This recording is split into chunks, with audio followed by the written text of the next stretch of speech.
Қанат Дауылбаев.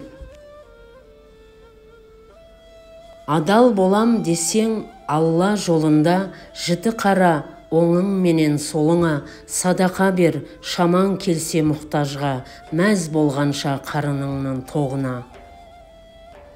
Аз ғана бақ мал мүлікке жинаған, масайрайды, адасады кей адам. Өзімдікі деген ойдан аулақ бол, дүниені сынақ үшін сыйлаған.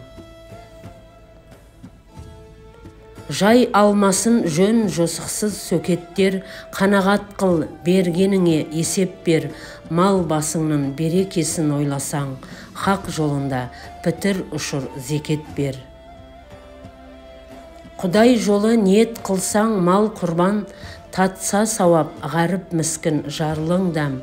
Көмекші боп берген зекет садақаң, қияметте шығады екен алдыңнан.